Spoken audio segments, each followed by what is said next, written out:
नमस्कार साथियों, मैं हूं आपका दोस्त होस्ट मोटिवेटर अमित शुक्ला। दोस्तों, आज फिर हाजिर हूं आपके सामने एक नए विषय के साथ। आज जिस विषय पर बात करने वाले हैं वो है कि हम किस तरह से मेडिकल कंपनियों की षड्यंत्र का हिस्सा बन रहे हैं या हम को बीमारी की तरफ ढकेला जा रहा है ताकि हम दवाइयों पर हमारा जीवन निर्भर हो और मेडिकल कंपनियां फ़ायदे में रहें। बने रहिए मेरे साथ, आपको समझाने का प्रयास करेंगे अगले 5 मिनट तक। तो अभी तक अगर चैनल को लाइक नहीं किया, आपने सब्सक्राइब नहीं किया, प्लीज़ चैनल को लाइक कीजिए, सब्सक्राइब कीजिए और ज़्यादा से ज़्यादा शेयर कीजिए। दोस्तों, हम बात कर रहे हैं षड्यंत्र की, जो कि मेडिकल एजेंसियाँ, मेडिकल कंपनियाँ हमारे साथ कर रही हैं। आपने देखा होगा दोस्तों कि आजकल बड़े बड़े नर्सिंग होम, बड़े बड़े मेडिकल कॉलेज, बड़े बड़े अस्पताल नई नई टेक्नोलॉजी की मशीनें लगा रहे हैं, नए नए जांच के साधन उपलब्ध हो रहे हैं, तरह तरह की जांच उपलब्ध हो रही हैं। आप बीमार हो के अस्पताल जाइए, आपकी इतनी जांच लिख देंगे कि आपका दिमाग खराब हो जाएगा ये सुनकर सोचकर कि इतनी सारी जांचें होती हैं, किस लिए होती हैं? क्यों? क्योंकि ये एक कमाई का अड्डा बन गया है।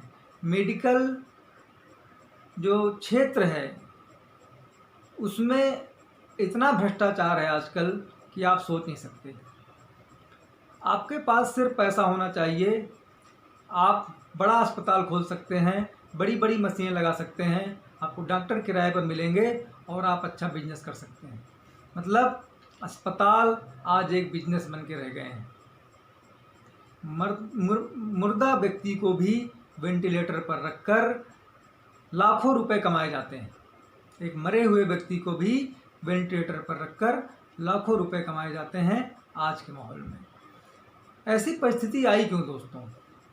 ऐसी परिस्थिति सिर्फ इसलिए आई है क्योंकि हमने अपना कल्चर छोड़ दिया है। हमारा खाने का कल्चर, हमारा पीने का कल्चर, हमारा सोने का कल्चर, हमारा जगने का कल्चर हम सब भूलते जा रहे हैं। वेस्टर्न कल्चर को अपना रहे हैं और यही कारण है कि हम बीमार हो रहे हैं। हमारे स्वास्थ्य के साथ खिलवाड़ हो रहा है। जो पिज्ज़ा, बर्गर, नूडल्स बाहर नहीं खाए जाते, वो कंपनियां इंडिया में आके बिजनेस कर रही हैं और हम उसे ही खा रहे हैं। उसे खा खा के हम बीमार हो रहे हैं। आपको पता होना चाहिए, एलोपैथ में किसी भी बीमारी को जड़ से ख़त्म करने का कोई साधन उपलब्ध नहीं है। यानी बीमारी की जांच कर सकते हैं और बीमारी को दवा बनी हुई है जो बीमारी को दबा के रखेगा, उसको जड़ से ख़त्म नहीं करेगा। ऐसी कितनी बीमारियां हैं जिनको बढ़ाया जाता है धीरे धीरे दवा देके, और जब वो अपनी विकट परिस्थिति में आ जाती हैं तब फिर ट्रांसप्लांट की ज़रूरत। घुटना चेंज कराओ, लीवर चेंज कराओ, किडनी चेंज कराओ, ये सब बिजनेस है। हमें ये समझ नहीं आ रहा है क्योंकि हम अपना खान पान सुधार नहीं पा रहे हैं। सबसे पहले हमें अपना खान पान सुधारना है। ये pizza, burger, chow mein, noodles, pasta, इन सब से हमें दूर होना है।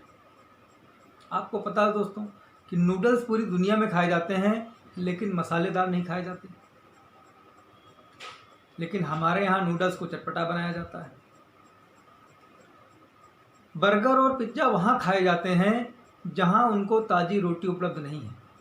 हमारे यहाँ सब कुछ उपलब्ध है, घर में रसोई में आटा उपलब्ध है, गैस उपलब्ध है, सिर्फ बनाना ना पड़े इसलिए हम बासी रोटी यानी कि पिज्ज़ा ऑर्डर करते हैं, बर्गर ऑर्डर करते हैं और उसको खाते हैं। दोस्तों, मैं आपको बता दूं कि हम इन कंपनियों की गिरफ्त में ऐसे आ गए हैं कि अब इससे बाहर निकलना ही मुश्किल होता जा रहा है। आपको पता है, सर दर्द एक छोटी समस्या है, लेकिन उस सर दर्द की आज तक कोई दवा नहीं बनी है। हम पेन किलर खाते हैं, पेन किलर सर दर्द में भी काम करता है, कमर दर्द में भी काम करता है और घुटने के दर्द में भी काम करता है। लेकिन इस पर कोई विचार नहीं कर पाते कि एक ही दवा सर के दर्द में भी कैसे आराम देती है, कमर दर्द में भी कैसे आराम देती है और घुटने के दर्द में भी कैसे आराम देती है। हम विचार कभी नहीं करते, सिर्फ दवा खा लेते हैं। जैसे ही हम दवा खाते हो हमारे सर दर्द को दबा देती है और धीरे धीरे धीरे धीरे हमारी दवा की आदत बढ़ती जाती है। पहले सर दर्द महीने में होता था, फिर हफ्ते में होने लगा, फिर रोज़ होने लगा और धीरे धीरे माइग्रेन हो गया।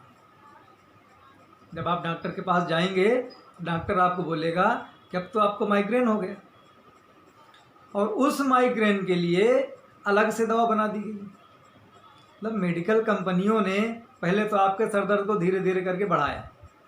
आप दवा खाते रहे, अपनी किडनी ख़राब करते रहे। जो भी पेन किलर हैं वो सारी हमारी किडनी पे इफेक्ट करती हैं, किडनी को डैमेज करती हैं।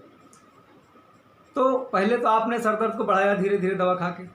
अब जब माइग्रेन हो गया तो मेडिकल कंपनियों ने क्या कहा, डॉक्टर ने क्या कहा, इसके लिए अलग से दवा खाओ, वाइसोग्रेन खाओ, जीरोग्रेन खाओ और माइग्रेन की दवा हो। मतलब माइग्रेन ख़त्म नहीं होगा, आपको जब भी सर दर्द हो ये दवा खा लो और लगातार 3 दिन खाओ, क्योंकि माइग्रेन का दर्द 3 दिन होता है लगातार, 3 से 4 दिन। तो ये एक बिजनेस है। अब आप दवा पे दवा खा रहे हैं, अब किडनी धीरे धीरे ख़राब होगी। अब किडनी ख़राब होना चालू हुई तो आपकी और बहुत सारी बीमारियां चालू हुई। किडनी ख़राब हो गई तो किडनी चेंज करवाओ, डायलिसिस पे जाओ, उसके पैसे अलग से दो। ऐसे ही छोटी समस्या गैस की समस्या है। हमें कुछ भी उल्टा सीधा खाया, हमने पिज्ज़ा खाया, बर्गर खाया, समोसे खाए, डोसे खाए, गैस बन गई। कोल्ड ड्रिंक पी लिया, कभी हमने इनो खा लिया, कभी कुछ और चूर्ण खा लिया, उससे हमारी गैस की समस्या ख़त्म नहीं होगी। धीरे धीरे धीरे धीरे वही गैस की समस्या बढ़ती जाती है। पित्त बनने लगेगा, कच्ची डकारें आने लगेंगी, भूख नहीं लगेगी, गैस ज़्यादा बनने लगेगी, गैस सर पे चढ़ जाएगी, सीने में दर्द करेगी। तो क्या होगा, क्यों हो रहा है? क्योंकि हमारा लीवर ख़राब हो गया। और जब आप डॉक्टर के पास जाएंगे, डॉक्टर बहुत सारी जांच लिखेगा, तो जांच में निकल के आएगा कि आपको लीवर ख़राब हो गया है। अब आप क्या सोचेंगे? डॉक्टर बता देगा अल्सर हो गया है। चलो भाई, अब अल्सर का कोई इलाज ही नहीं है एलोपैथी में, अब अल्सर की दवा खाओ ज़िंदगी भर। तो कहने का मतलब यह है कि छोटी छोटी बीमारियां जिनको हम बीमारी नहीं समझते शुरुआत में, चाहे सर दर्द हो हमारा, अगर हमारा सर दर्द कर रहा है, आज से शुरुआत हुआ, पहले दिन है सर दर्द कर रहा है, हमें समझना चाहिए कि ये एक गंभीर समस्या है सर दर्द, लेकिन हम उसे गंभीर समस्या समझते नहीं। और धीरे धीरे जब वो गंभीर हो जाती है तो हमें लगता है कि अब तो दवा खानी पड़ेगी, और डॉक्टर भी बताता अब दवा खानी पड़ेगी। जिस दिन हमें पहली बार गैस बनी, जिस दिन हमें पहली बार सही मौसम नहीं आया, हमारा सही पेट नहीं साफ हुआ, हमें उसी दिन समझ आया ये समस्या है। जब तक हम छोटी छोटी चीज़ों को समस्या नहीं समझेंगे, तब तक उस समस्या के समाधान के बारे में भी नहीं सोचेंगे। इन सब का इलाज हमारे पास खुद है।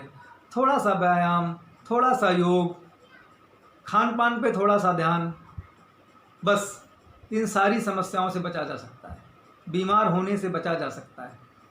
हमारा किचन एक आयुर्वेद का खजाना है, हमें पता नहीं है। क्यों? क्योंकि ना हमें कोई बताता है, ना हमें कोई सिखाता है। तो दोस्तों, मेडिकल कंपनियों के षड्यंत्र से बचिए। ये जो एक जाल बुना जा रहा है हर आदमी को बीमार करने का, हर घर में अगर 10 लोग रह रहे हैं तो 7 लोग कम से कम दवा खा रहे हैं। मतलब 70% आबादी तो ही बीमार हो चुकी है, बची हुई 30% भी आने वाले 10-20 सालों में बीमार हो जाएगी। यानी हर घर में हर आदमी मरीज होगा और कोई ना कोई दवा खा रहा होगा। अगर उन सब से हमें बचना है तो थोड़ा सा योग, थोड़ा सा प्राणायाम और अपने खान पान का ध्यान हमें देना पड़ेगा। तो दोस्तों, स्वस्थ रहिए, सुरक्षित रहिए। हम स्वस्थ रहेंगे, परिवार स्वस्थ रहेगा, परिवार स्वस्थ रहेगा, समाज स्वस्थ रहेगा, और समाज स्वस्थ रहेगा तो राष्ट्र स्वस्थ रहेगा। इसी कामना के साथ क्या आप अपने खान पान का ध्यान रखेंगे, थोड़ा सा योग और थोड़ा सा व्यायाम करेंगे। मिलेंगे नेक्स्ट वीडियो में नए विषय के साथ। तब तक के लिए इजाज़त दीजिए। नमस्कार, धन्यवाद।